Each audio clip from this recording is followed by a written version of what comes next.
I literally slept in the fetal position the whole 2.5 weeks, conserving my energy, covering myself up just so that I don't freeze to death. Sometimes you need that discomfort to come in to rattle things up so you can actually learn.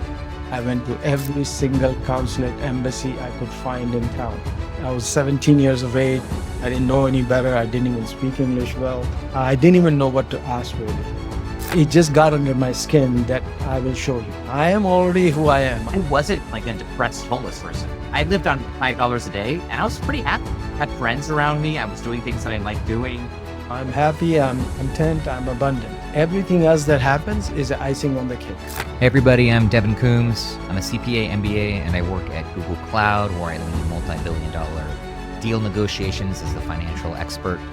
But for fun, I also do this podcast, Ambition Aligned, where I try to find purpose-driven professionals making real impact with what they're doing in their lives. Please watch, please subscribe, and I think we're going to get a ton out of today's episode. You have such a fascinating story about coming and working from the ground up in leadership. I'd love it if you just could share a little bit of your story with everyone.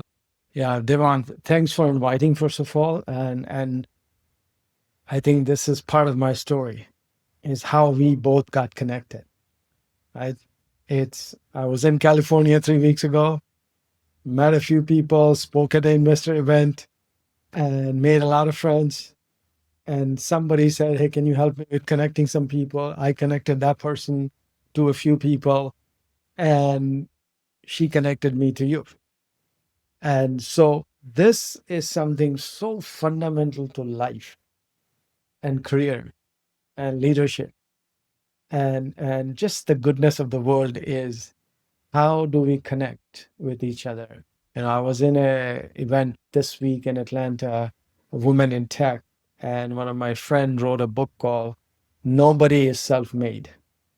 And it goes back to the idea of the village. Seen, unseen, known, unknown, people, events make us who we are. And so this is a great starting point to say all of those things that has happened in my life, probably your life and everybody else's life, is how, nature or coincidence we are together talking today. As for my story, it's a story that I think a lot of immigrants around the world, not just in the United States, I think around the world can relate to, and anybody who is resilient, who has persevered in their life will relate to. And so my story began very briefly. I was very happy growing up in India. Never had any intention of leaving India ever. And just so happened that I lost my eyesight in 11th grade, thinking about playing. I was practicing cricket at one of the top clubs in India. One of my clubmates played for India. Some of the greats of India played in that field, and I had those dreams as well. So going from a guy who was thinking of playing cricket at the highest level at one time to completely going down, totally losing my confidence to say, okay, now my life is gone. I'm not going anywhere else now. I can't see. And then my sister became my eyes. One of my sister would start to read books for me while getting ready for our 12th grade board exam. And I had a teacher, many teachers helped. One particular teacher, a chemistry teacher, was absolutely phenomenal. He not only taught us in the classroom, in the middle of the night, he would come and knock at the door. And I'm not kidding, midnight, 1 o'clock, 3 o'clock in the morning. I don't know when he slept.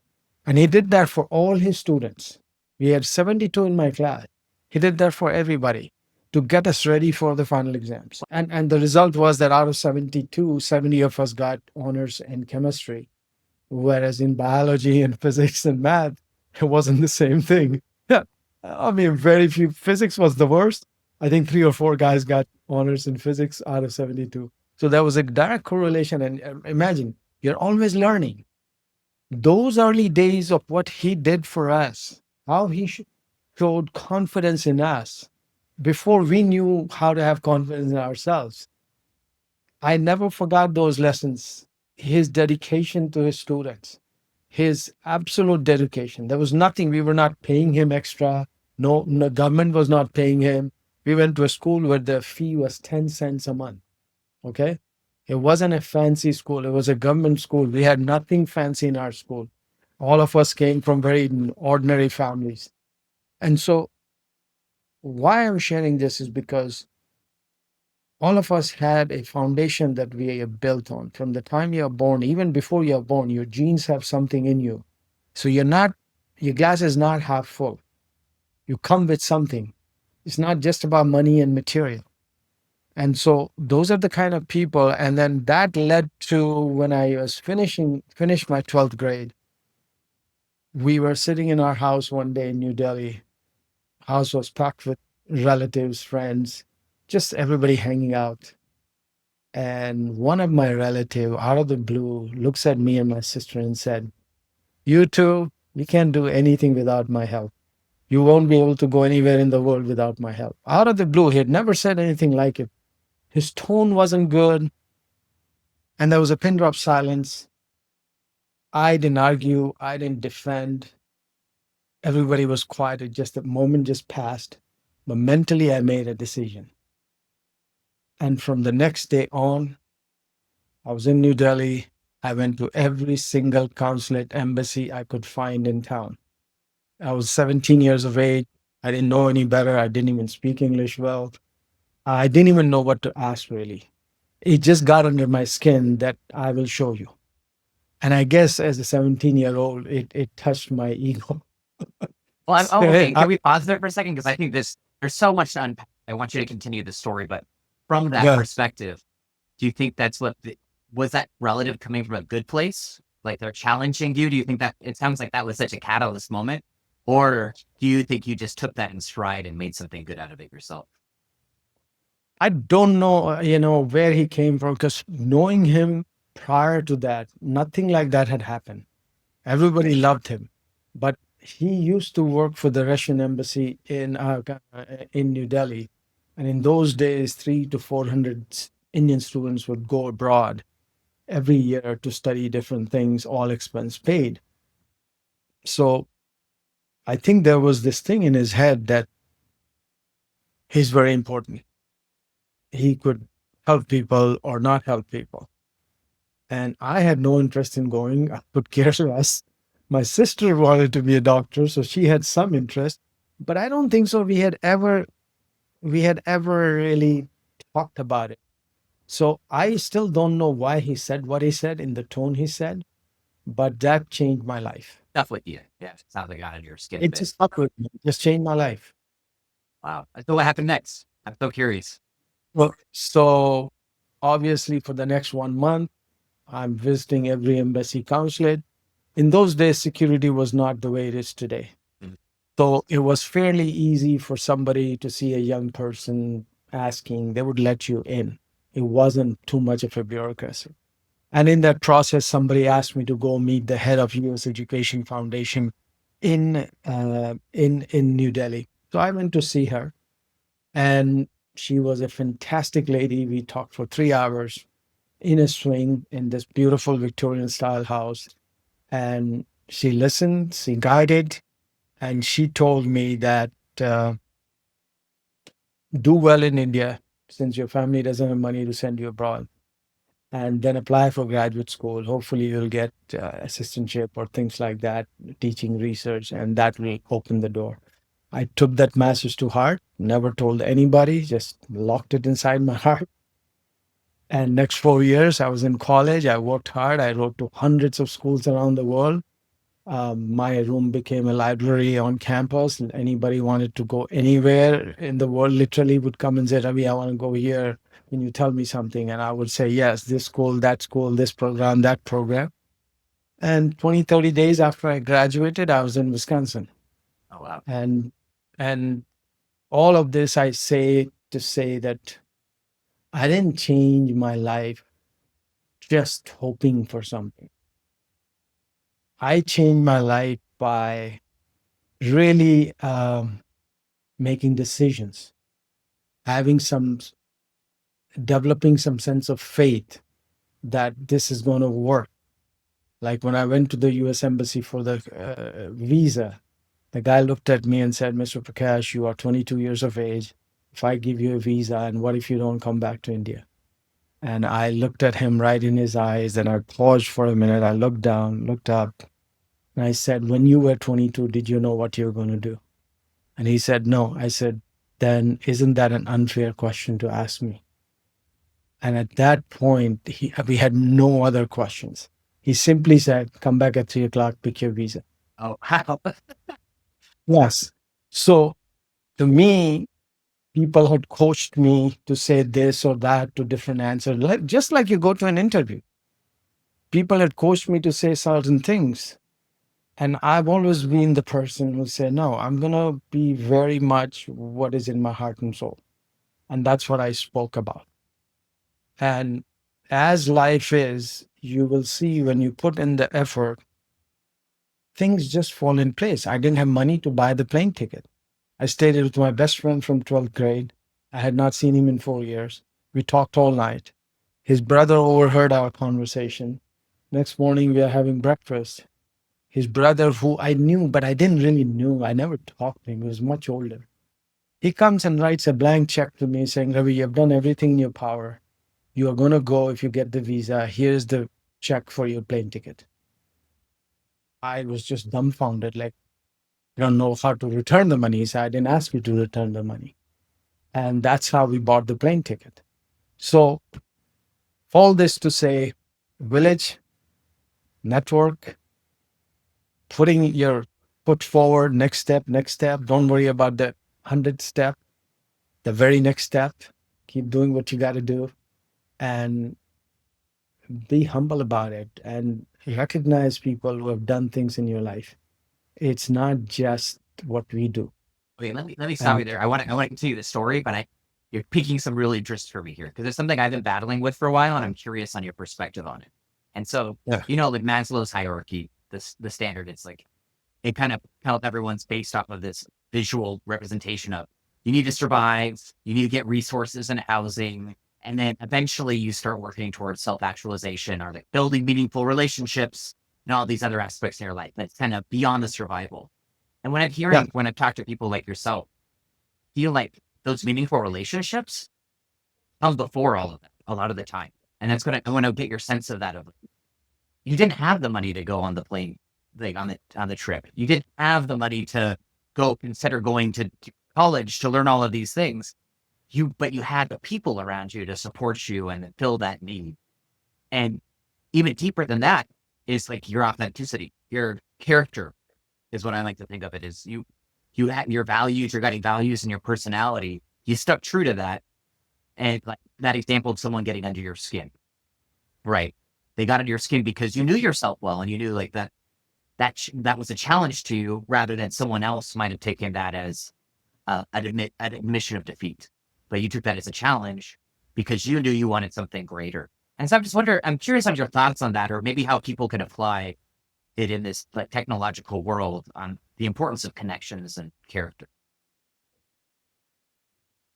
I think, as I have said, and I think my story stresses that, is from the time you're born, you have been helped by all kinds of people and all kinds of circumstances. And in the world we live in today, where we are asked to be on the go, go, go every second, prove yourself every second, show it to the world every second, where are you in that noise? I think this is something we have to learn very early in our life. And it's not something I can teach anybody. It's not something anybody probably can teach anybody. All it is how your family, your environment, your community was it. And today's India is not the India I grew up in. I am not so sure today's India even values some of the things I have to say. So I think more than trying to, the idea of self-actualization, things like that, part of it is I think we put too much value on individual, how important I am. In this universe, we are really a very small speck, really small speck. Ask an ant does not care whether you survive or not. An ant will survive this planet more than a human being would. And this planet will survive whether I survive or not. So I think we have to keep a perspective very early, whether you have young kids, whether you are growing up, is to understand the perspective that we are a very small speck in this global world. We have a very limited, finite time to learn, grow, contribute in a very finite time. We don't know the end date, but we have a very finite time. Within that finite time, what can I learn, grow fast enough that I can also have joy in doing that? Part of it is not the money, it's the joy. The example I'll give you is very, very simple that I've been going through recently. I lost my job in April last year. I was writing my book. I focused on my book next. My question was, what's the most powerful thing I can do for me today? And what gives me joy? I said, book is something that'll give me joy because I loved it. So I finished the book. The next thing was, okay, people asked me, Ravi, can you do coaching and mentoring? And, I love all of that. But more than that, I love public speaking. So when I was debating and I, in fact, made a class, I dropped all of that and said, what is the one definition? It wasn't the which will make me most money. My definition was which will give me the most joy. And public speaking gives me the most joy because I can impact, I can connect with more people than just coaching one on one. And that's where I came to that conclusion that I'm going to drop all that. I'm going to focus on public speaking because that gives me joy. And if I am joyful, I'm hoping that it brings joy to other people because you cannot, a dead person cannot make another person alive. Yeah. Okay. So this is so fascinating because what I love about what you're talking is money has not really been a part of any of that equation. Like you lost your job. I'm unfortunate. I'm sorry to hear that, but you sound like you made something better out of it. But you didn't go into survival mode and say, oh, I need to get more income. I need to get something, a steady paycheck. You said, no, I'm going to go write this story. And then after you wrote that, you realized that I really want actually to public speak. Instead of doing all this coaching, I want to have more of an impact. And none of that I heard, I need money. And I just want to stress for people or something I realized. Like I was homeless 15 years ago. And Yes. I try to stress this to everyone. I wasn't like a depressed homeless person. I lived on like $5 a day and I was pretty happy. I had friends around me. I was doing things that I liked doing. I went to the gym. I was healthy. And the money didn't need to exist for me to pursue joy. And while I was pursuing the joy and financial freedom, I'd say, honestly, the money made it worse. It's easier to get trapped by the money and distracted by it when you really don't need it. And I see that as a bigger problem in life now. So I just want to stress that and want to get kind of your thoughts on how does money play into all of this? And were you ever kind of lured by money away from what brought you joy? Well, so money gives you options. Okay. Money won't make you happy. If you're not a happy person, nothing will make you happy. It just accentuates that. I remember when I was driving from Wisconsin, University of Wisconsin to Idaho, I was driving in this 1977 old, run-down, rusty Malibu Classic.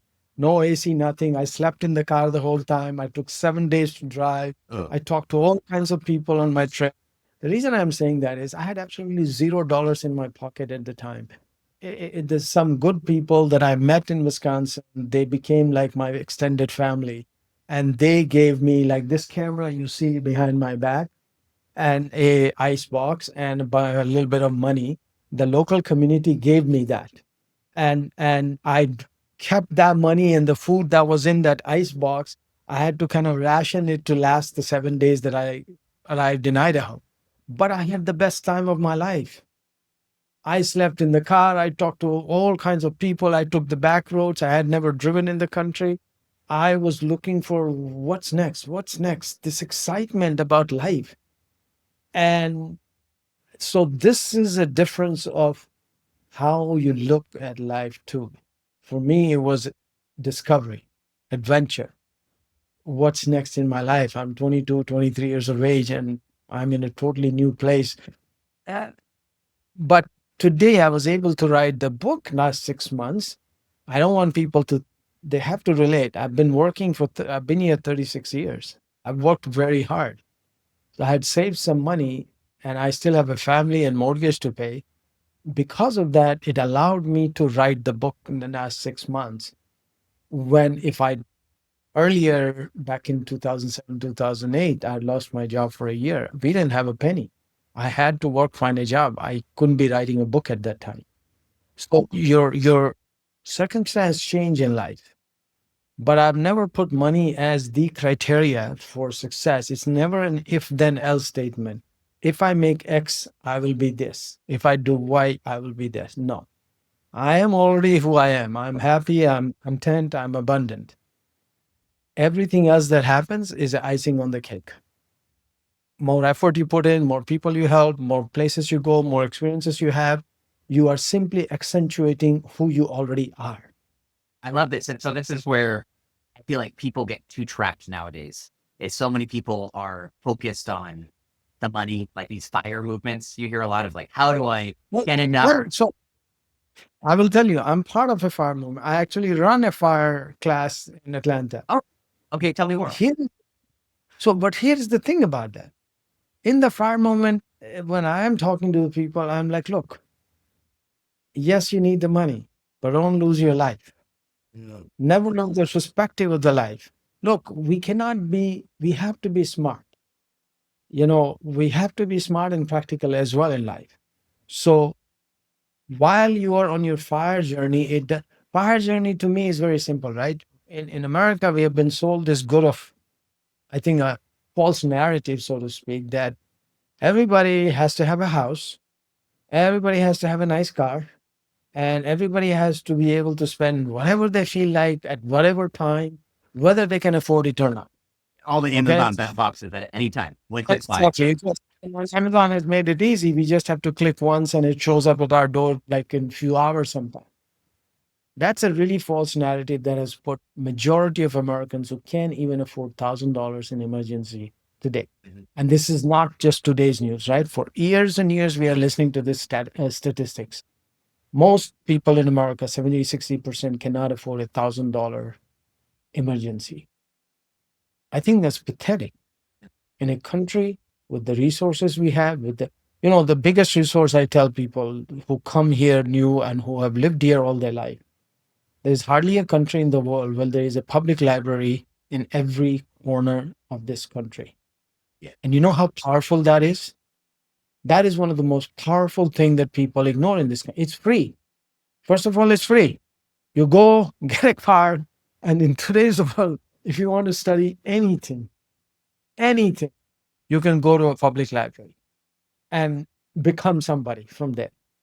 We ignore it. We think it's only for people, some people. I think there's a guy, Jim Ron, who said one time, most people who make 250 or above tend to have a library at home. That should tell you something. Okay? There is a lot of wisdom. No one person knows everything. Everything that has to be said about being successful, about life, about leadership, health, love has been said and written by somebody. All we are doing even today is you and I are speaking or talking about something in our own perspective, we are giving a spin to it in our own ways. But we are not talking about anything that the humanity doesn't know. There's a quote I really like. There's no original thought. There's only original action.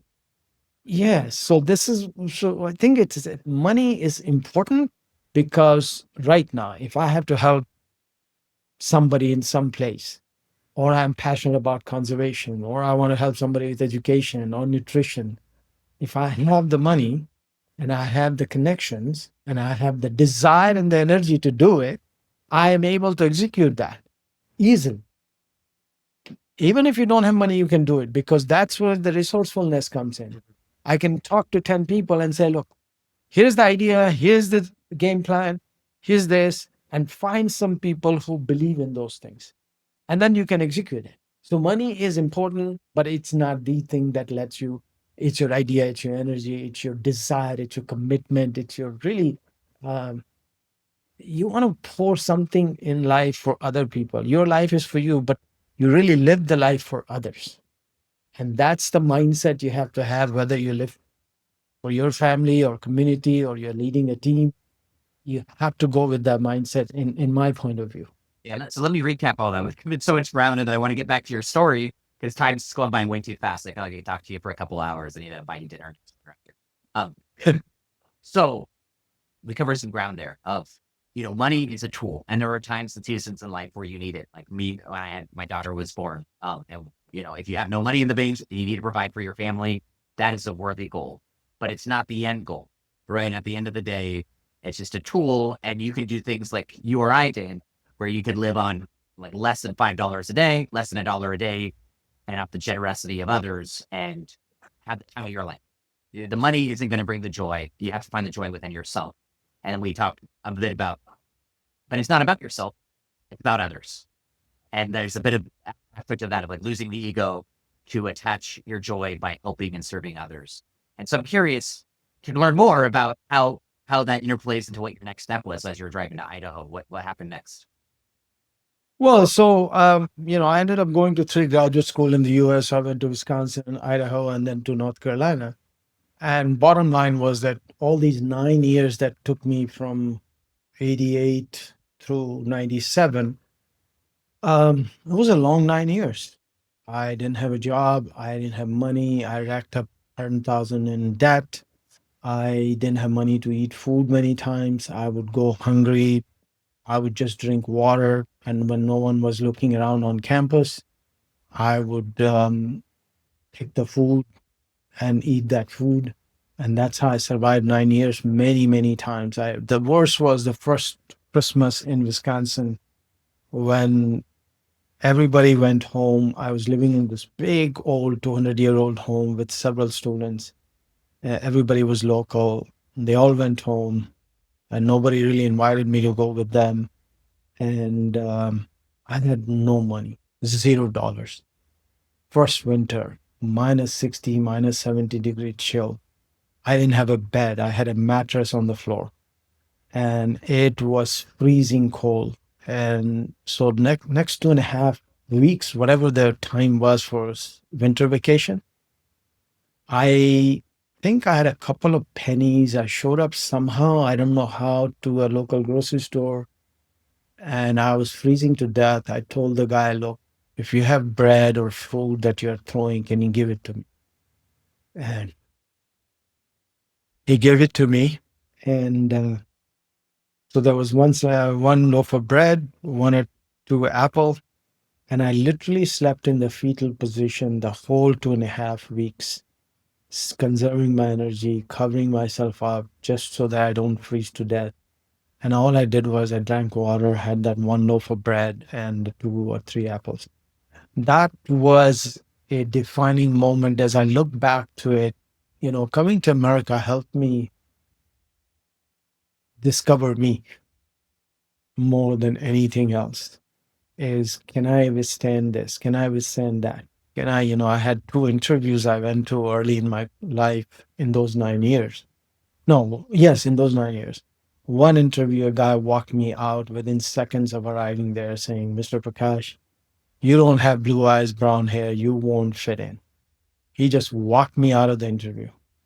And there was another interview, which was the most strangest thing, that I was referred by a guy who used to live in my neighborhood. His dad was a big shot in investment banking. So he got me an interview. I walk in there, and the guy goes, you don't seem to have connections with people that have money, so you won't make it here. And that was the end of our interview.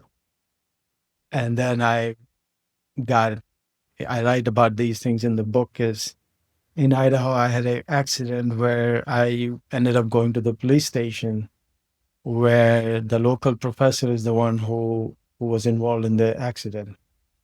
And they tried to intimidate me and asked me very absurd questions about religion, if I was Palestinian, it's things like that. And I wrote a column in the local newspaper next day doing all this stuff. All this to say that from the time we are born, we slip, we fall, or we tumble in our lives. We just have to learn to get up on our own or with the help of others. Look up, have the flexibility, adaptability, move, keep your momentum going, keep your energy going. Energy is so important for me. Energy is everything.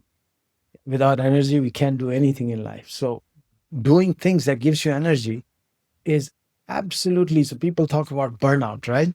So I kept something on my table to show you because I think it's, at least from my vantage point, I think here is a magic circle, Okay. right? It's a magic circle. Understood. Here's a stretch band. And here is a jump rope. Okay. Anywhere I go in the world, they're always with me. I can be at the airport. I can be in the hotel room. I can be in a parking lot. Doesn't matter. Again, everybody has to find their own thing. My point is, this is the physiology has to work for us. Life is not just a better, it really is not for the faint of heart. It demands a lot. In order for us to be able to do things, we have to take care of this physiology. And how do you take care of that? Is by putting the right kind of nutrition, fuel, exercise, thinking, relationships, being in the nature. All of that put together becomes a package that you are. And when you walk that way and you carry yourself that way, I can tell you, people who are around you are going to notice that. Not because you're trying to show them, but it is impossible for people not to notice that, wow, look at that person. That person has the energy. That person doesn't have the energy. You know, you go to Costco, you just look at the cart. You don't have to know the person. If you've seen the same person multiple times in Costco and you see whatever they buy, one person is buying all healthy food, another person is buying drinks and processed food, you can extrapolate to some extent what their life would be from the energy perspective, from health perspective down the road, and how that changes our mindset. If I'm eating well and I'm feeling good, my words, my language, my action reflects that. I have that level of energy that I can radiate to other people. So those are some things I think has been the things I've learned as I've gotten older, and also when I came here. There was nobody that I had no family, nothing. It was just tumbling, falling, getting up, learning, failing again, learning, failing again. And we are where we are. Okay, so And there's so much I want to unpack there. Man, we could back for hours. So a few things. I'm sorry you went through that. That's a tough going through the blanket. no, let me start with that. I am not sorry for that, because Okay. here is why I think it's really important. We are all a rough diamond, and it has to be chiseled and polished to make where you become. And it is a lifelong process. So I never think I've made it, and I will never know, because in this university of life that we live in, you get the entrance at the time of birth, but you never graduate. You will never graduate from this school, because you'll never pass from this school. You'll never get a passing grade. You will die trying. You really will. Yeah. It's a province. Yeah. It's a fact. So this is why I don't think all these things may come across. Yes, I still get emotional about these things, but I don't know if without that I will be who I am today. And you will be where you are if you were not homeless. Those are the foundational thing, foundation stone of our lives. And I think we have to put it on the pedestal to say, that taught me something. Yeah, and that's what I'm not sorry that you went through it from the learning perspective. It's just seeing that there's a compassionate side of me that's I've been there. I remember how hard it was. Luckily I wasn't in Wisconsin. I was in California, so I never got cold. But Yes. if you want to be homeless or in a tough spot, California is a better place to be. I got to tell you. But I know what it's like to have people like work at restaurants, and I'd get ridiculed afterwards because if someone didn't I worked at Red Lobster, and I remember these, I'll just say, really heavy people would come in and eat all you could eat lobster and shrimp, like fried shrimp. And then when they'd throw away half the lobster. And here I was, like, just trying to make ends meet. And so if they threw it away, I'd go eat it. Like, if there was like half the lobster left, I'd put it in the back. And my manager came to me one day and was ridiculed. It's like, we don't do that at this restaurant. We don't eat the leftover food. I have no family. I have no money. I'm in debt, all this struggle. I'm just trying to save a few bucks here. He's like, you want a lobster, you buy it. And I just remember like feeling so shame, like so much shame having to go through that experience.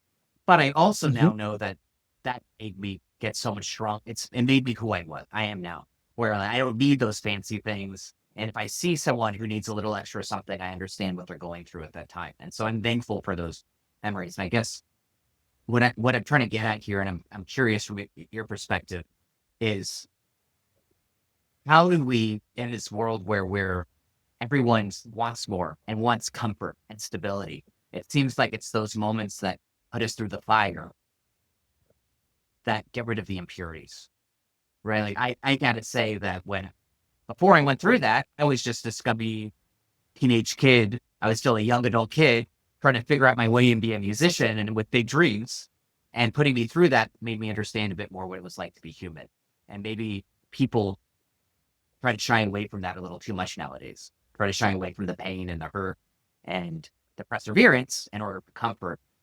And it's easier to lose your way.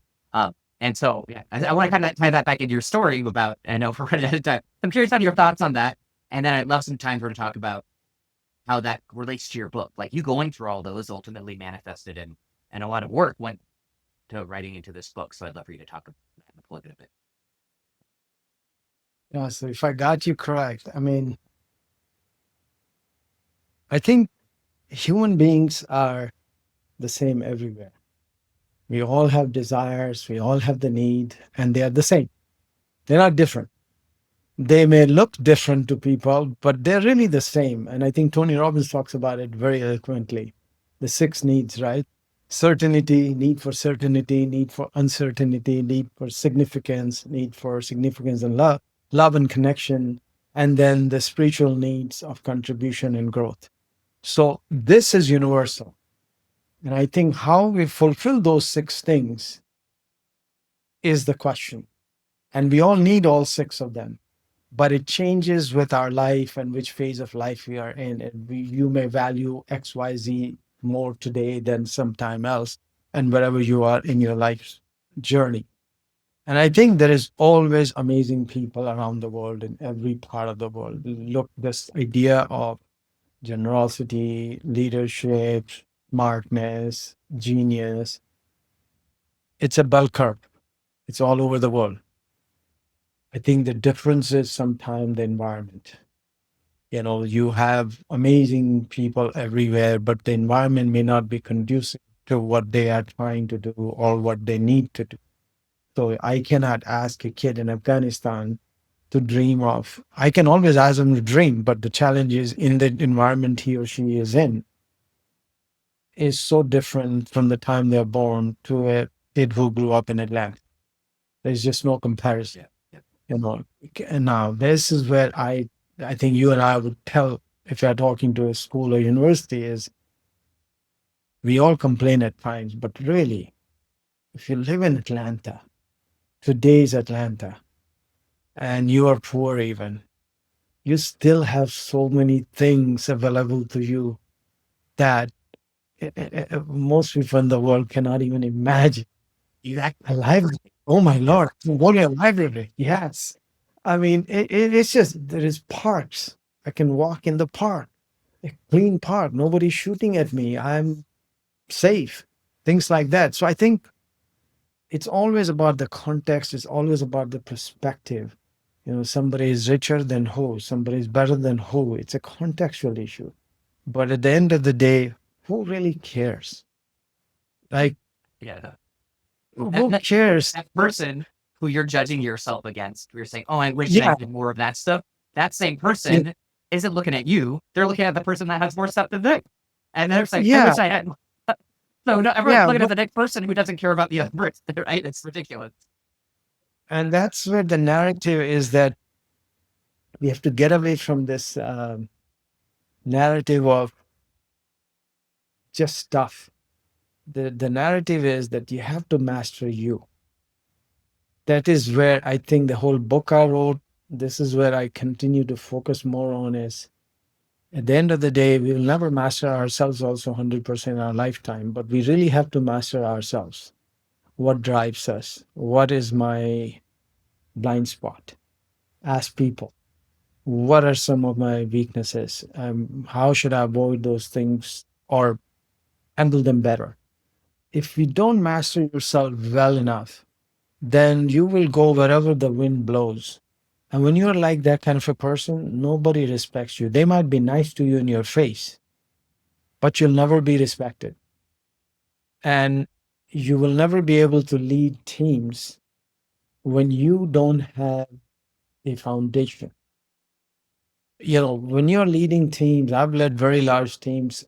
You don't have to know everything. You don't have to be perfect. You don't have to be right all the time. None of that. You just have to show up as you, who is confident in you. And you have to be confident to say, I don't know these things, but I know this thing. I can help you here, but I can't help you here. Have you ever heard Tell of me more. Greg Rochelle? There's and he's a pastor, but he's also a leadership person. He does leadership personality. I love his Yeah. saying. He says, it's better to be a leader that's always real than a leader that's always right. And I'm like, yeah, Yes. that's it, right? You want to be authentically you and be honest Yeah. and transparent. I mean, again, part of being leadership is a, did I lose you? Leadership is a thankless job. Yeah. Okay. And it's also a job where you have to want it. It's not the comfort zone. If you want to be a leader who wants comfort, then just sit at home. Okay. Leadership starts where comfort really ends. And then you do things because fortunately, in the world, there's no one definition of leadership. That is a wonderful thing. Because if that was the case, a lot of people will get rejected. Like, for example, this is a very pet peeve of mine, executive presence. You know how many people probably have been discriminated against because of that two words, executive presence? I mean, millions of people around the world have been probably discriminated against because, in somebody's eyes, you are not the right color, you don't have the right hair, you don't have the right suit, you don't have the right shirt, you don't have the right shoe. Yeah. Yeah, I understand.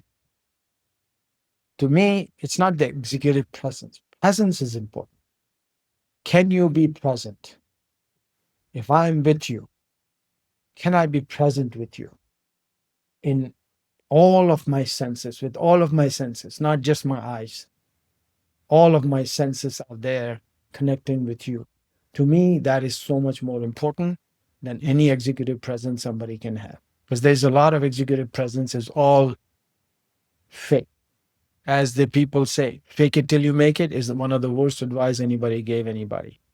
To me, that is like pouring gasoline on a fire because you're not really giving them a honest advice.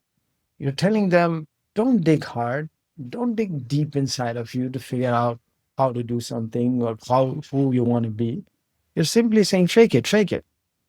And somehow or another, that's a wonderful advice by a lot of people. I personally think it's the worst advice you can give somebody to say, fake it. Don't fake it.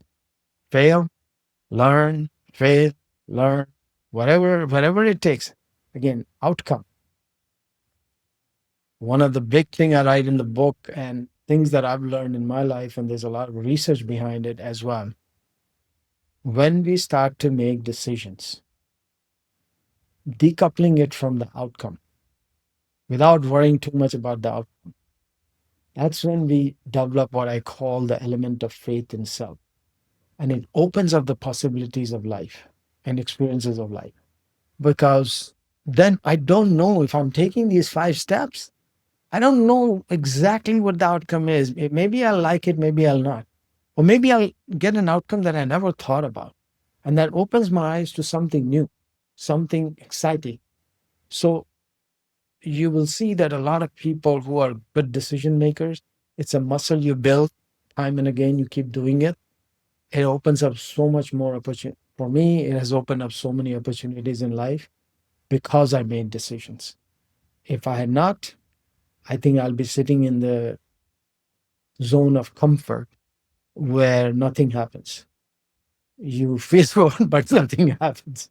Well, that's a perfect transition, because I think there's too much of that. Too many people. I want to tie it into too many people are in that zone of comfort now because of how comfortable life is. And so a good example is people come to me. I'm a CPA. They ask me for financial advice all the time. And I have some people come to me and say, I need a payday loan. And I'll ask them, why do you need the payday loan? And they say, because my life, I just need to be able to afford food. I need to be able to afford all this stuff. And then if you say, well, okay, what stuff is it? If you dug under that, well, I have a car. I have home I have to pay for. I'm like, well, do you really need any of that? I'm like, I live without a car. I'm renting a bus and living in someone's, like small den under, like essentially a laundry room. Do you need any of that stuff? The society provides all this stuff for you. And so people like the payday loan, I see it in people who have the W-2 job and they want more and they don't really like their job, but they're comfortable. And so you're not really making a decision at that point. And these people aren't making decisions. They're just kind of going with the flow of comfort in their life. And sometimes you need that discomfort to come in to rattle things up so you can actually learn. And I want to also tie in your like executive leadership comment. I completely agree with you. It's completely unacceptable. I see it all the time. I can't tell you, as a white male, a lot of people, when I had gone into corporate areas, say, oh, you'd be great at sales, or you would be great. You have great executive presence. Like, no, I don't. What are you talking? What are you talking about? I'm brand new to this job. I'm just white and American and grew up in California, so I have the accent of all the movies. That's it. That's completely discriminatory, and that's not acceptable. And I've met some of the sharpest people in the world that I've met had completely different accents and skins and color to me. And then it flips on the other side of the DEI. Like right now in Google, it's very tough as a white man to move up in leadership because there's this initiative of, oh, if there's a female or any other ethnicity, how can you move up? But then you get this flip side of all of my bosses are blonde, blue-eyed females. My boss's boss, my boss's boss's boss, and they'll make jokes in back rooms of like, is this really DEI? How is this diversification? We're all blonde-eyed, blue-eyed, blonde-haired females. So I think the importance of words here is so key. And so I want to all that, but we don't have a lot of time. So I want to talk about transitioning through learning through failure. I want to talk about your book. Like now you went through this place where you didn't have the job, and now you use that to push forward to writing this book. And I'd love it. It's out on your shelf back there. I don't know if you could show it to the camera a little closer, and then just kind of talk through what people will learn by reading this book. And just a little bit about it, a plug for it. And anyone who's watching this video, please read it. It's in my cart. Honestly, I had it ready, but it's one of the top to-dos. And I'm really excited to, especially after this conversation. So I'd love for you to talk about it a little and what people can learn, where people can learn more about you. So I think I think it's important to understand why I wrote the book, because why is always important. So for years, people asked me, I'll be traveling, airport, coffee shops. People said, Ravi, you need to write a book. And I just never thought about it because it is a common theme among all of us that what we know, like you're a CPA, you take it for granted. A lot of the stuff it's like, it. Somebody else may see it as a really powerful thing that they wish they knew, but you don't look at it that way to say, oh, this is really important. And so that's what happened to me. I think a lot of the time people say, hey, you do this very well, you do that well. Why don't you write a book? And I just said, thank you very much, but never thought about it. But a couple of things happened. And this is not about, although in the environment we are in the country, I think it's very political, very divisive. But I grew up, I've worked in 15 different countries. I've worked with people from 80 different countries. I managed teams of 1,000+ people. So I've had this privilege and opportunity in life to really work in a very diverse environments, and I've always enjoyed it. Like I excel in that environment. And coming to America, one of the biggest challenge I had was that I still have a problem saying white and black because I think that is so narrow-minded to think about human being as just black and white.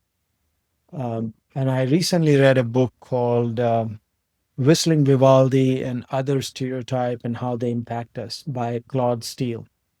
It is one of the book everybody should read because people have gotten it so wrong. Everybody, doesn't matter your color, background, language, skills, blah, blah, blah. Everybody has some sort of a stereotype given the environment.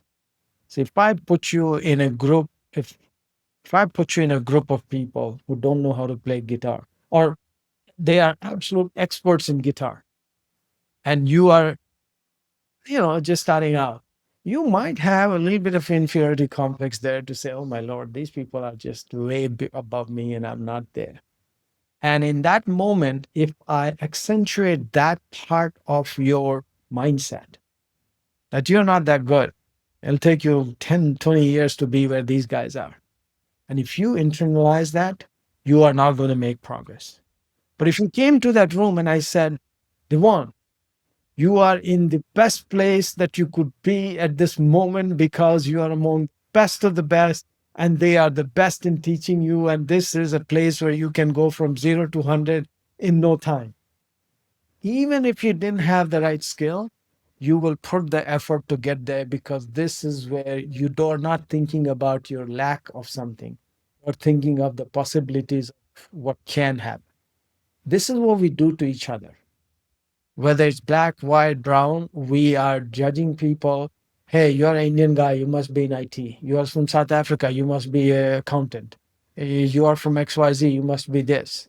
Or we don't learn about each other. We are just, so in this book, I think everybody should read this book. He talks about a lot of studies done to showcase how stereotypes are affecting all of us. So, long story short, Donald Trump was being, he announced his presidency and he said that day what he said that didn't sit well with me when he said that immigrants are XYZ. Then I was very upset, knowing well that I know a bunch of people around the country, myself an immigrant, and I don't relate to any of those things. But then I went back to my core to say you should never do anything with anger or hatred. So I let that go. But then when he got elected, somebody put a flag behind the house of a family in my neighborhood from Bulgaria to say, go back to where you came from. And then my daughter came from school and said, Dad, do we have to leave? When those two events coincided at the dining table, I was like, I want to write something. It may not change the mind of the whole world, but at least whoever reads the book hopefully will think differently because we need context to everything. There's a lot of noise about everything. So that, and then I took a public speaking class from a lady called Lisa Nichols. Absolutely loved it. And she gave us the first assignment, right? Every bullet point. And this is a good feedback for anybody who's thinking of writing a book, right? Bullet points, not paragraphs, about every event in your life, good, bad, ugly, that you can speak about or write about. That night, I wrote 165 bullet points in one sitting. Absolutely no distraction. I was totally clear. I just wrote it. That became the outline for the book. And 3 years later, the book was published. So when you read this book is I'm not preaching to anybody what to do. You will decide what you have to do in your life. All I'm sharing here is one person's journey. My story is not important than yours. One person's journey of life and ups and downs of lives, how I handled it.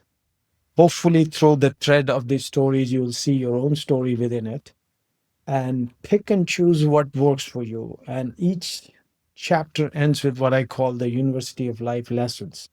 So whether it's value your village or make decisions, things like that. And at the end of the day, I want people to read this book and say, I'm not going to give up on whatever it is that I want to do in life. I don't want people give up too fast. And this is part of my journey. I'm 58 and I still think like an 18-year-old. I don't want to stop. I have so many things I want to do in life, even today. I want that fire in people's belly. I want to lit this fire in people's belly that I have so many things to do in the world, and not just for me, not to just accumulate stuff, accumulate experiences, accumulate impact. Those are the things that excite me. And so hopefully when you read the book, you are able to find your own things to go after, but always thinking from the goodness of the world, goodness of others, not just about you. That's the whole gist of my, and it's life and leadership lessons from experience and not theory. Then love it. Thank you for sharing. I can't wait. I'm going to buy a few copies. I always do this, especially for not. I'm going to buy a few and I give some to my coaching clients. And so I'm going to make sure I do that. If anyone watching this is interested in it, I'll make sure I put the links below. And maybe the first 5 people who comment on it, I'll buy a free book from them. I would love to buy it and support your cause. Ravi, I would love to talk to you more. Hopefully we can find it. Maybe we get to speak together sometime. I think that'd be really fun. There's a lot of overlap.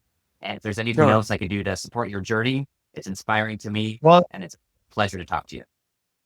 if anybody wants to go, they can go to my website. It's journeywithravi.com. Journey with Ravi, very simple to remember, .com. Go there anytime. If I can be of any help, you can reach out to me. And there is an email there, Ravi Prakash at yoursuffer.com. Suffer as in this word suffer, SAFAR. Yoursuffer.com. I love it. So thank you. Yeah, thank you so much. And yeah, best of luck. Keep me posted. Hopefully we'll be back on and hear how it all goes over the next year. We will. Thank you so much. Thank you. Bye bye.